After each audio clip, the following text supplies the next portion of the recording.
क्या आपके किसी विशेष लेख या घटना में अपने लेखन को प्रेरित किया है?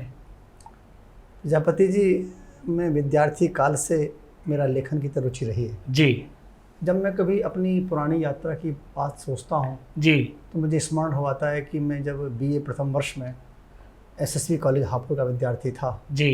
तो मैंने प्रथम बार अंग्रेजी डिबेट में पार्टिसिपेट किया। क्या बात है। उससे पहले मैं हिंदी डिबेट्स में पार्टिसिपेट किया करता था जी। जैसा कि हमारे परिवार में सब लोग विद्यार्थी काल में डिबेटर रहे हैं। जब मैं बीए फर्स्ट ईयर में डिबेट में मैंने पार्टिसिपेट किया इंग्लिश डिबेट में, तो आई गॉट फर्स्ट प्लेस। और जब वो प्लेस प्राइज मिला मुझको तो उस प्राइज़ में मुझे 2 किताबें मिली जी। और एक किताब फ्रेंच राइटर एल्बर्ट कामू की किताब थी द प्लेग जी। और एक चेक गणराज्य के एक लेखक हैं बड़े प्रसिद्ध काफ्का, उनकी किताब थी। तो मैंने बीए फर्स्ट ईयर में वो किताब पढ़ी, दोनों किताब। उनसे मैं बहुत प्रभावित हुआ और कामू से विशेष प्रभावित हुआ जी। कामू 17 वर्ष की आयु में कामू की समझ में ये बात आ गई थी कि लेखन ही उनका जीवन है। वाह। और उनका जो उपन्यास प्लेग था उसको पढ़कर मेरी सारी चेतना बदल गई।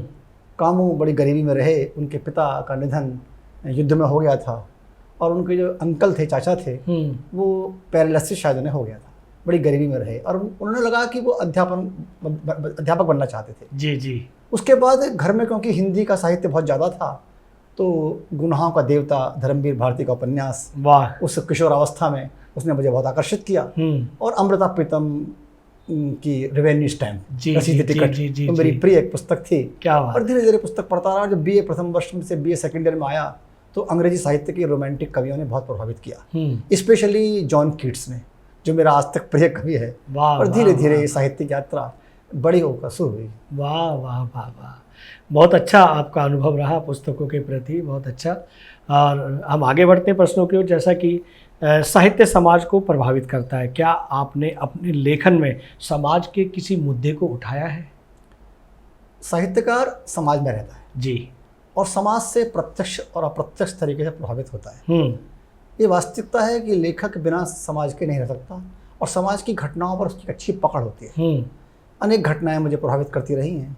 विशेष रूप से जब थोड़े बड़े हुए, थोड़ी राजनीति समझ हुई, तो 1975 का जो आपातकाल था जी जी, उसने मुझे काफ़ी प्रभावित किया। जी। प्रभावित इस सेंस में क्या, किस तरह विरोधी नेताओं को जेल में डाल दिया गया, प्रेस पर सेंसरशिप कर दी गई और 77 में जिन नेता बाहर आए, जनता पार्टी का उदय हुआ और मुरारजी देसाई प्रधानमंत्री बने। ये सब राजनीतिक घटनाएं मेरे दिमाग में हमेशा रहीं। तो मेरे उपन्यासों में आप इमरजेंसी का वर्णन पाते हैं, कभी कभी चाइना वार का पाते हैं। और अगर मैं विश्व की बात करूं तो रशियन रिवॉल्यूशन 1917 का, वॉल्सक रिवॉल्यूशन और फ्रेंच रिवॉल्यूशन पढ़ कर मेरे लेखन में प्रभाव आया और मेरे उपन्यासों में आप ये सब वाह वाह वाह वाह।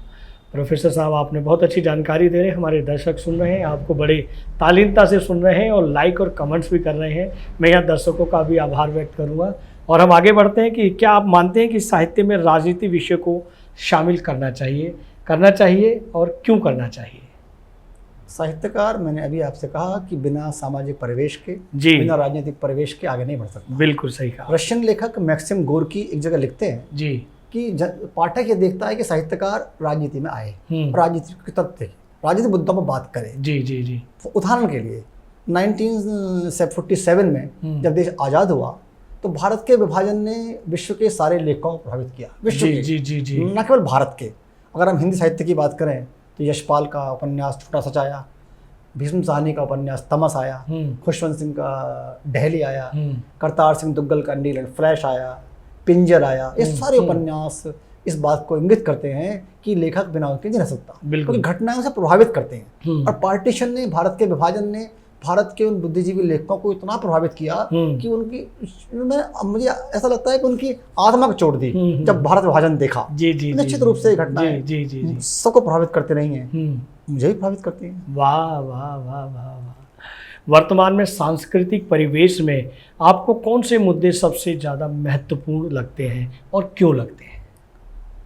सांस्कृतिक परिवेश की जब हम बात करते हैं तो मुझे लगता है कि हम अपने युवाओं को अपनी राष्ट्रीय अस्मिता, राष्ट्रीय अखंडता और राष्ट्रीय मुद्दों पर जागृत करें। जी, जैसे हमारे जो प्राचीन ग्रंथ हैं, रामचरितमानस है, भगवद गीता है, इन सब का हमारे विद्यार्थी अध्ययन करें ताकि राष्ट्रवाद की प्रबल भावना वास्तव में जागृत हो। वाह वाह। मैं जिंगोइज्म की बात नहीं कर रहा, केवल आप वैसे ही बस राष्ट्र का गुणगान करें, मतलब राष्ट्र के बाद की बात तो करें पर आपके व्यवहार में राष्ट्रवाद ना हो। वाह वाह। और हमारे युवा जिस दिन ये जान जाएंगे कि हमें राष्ट्र के प्रति अपने कर्तव्य को पूरा करना है, ये देश बहुत आगे बढ़ेगा।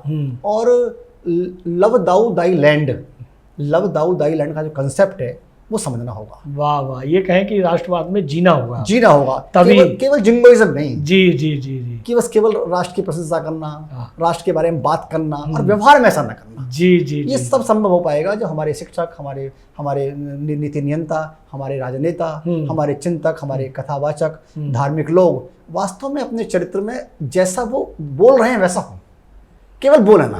वाकई वाकई, सिर्फ बोलने के लिए ना हो, उसमें खुद भी जिए और जो उनके श्रोता हैं उनको भी जीने के प्रयास करने के लिए कहें, जो महात्मा गांधी ने किया। जी, महात्मा गांधी ने जो बोला वो प्रैक्टिस में किया। वाकई वाकई वाकई। इसलिए गांधी आज राष्ट्रपिता हैं, सबके सम्मानीय हैं। वाह वाह वाह वाह। ये वीडियो YouTube पर देख रहे हैं तो हमारे चैनल को सब्सक्राइब करें और बेल आइकन को दबाना ना भूलें। अगर आप Facebook पर ये वीडियो देख रहे हैं तो हमारे पेज को लाइक करें।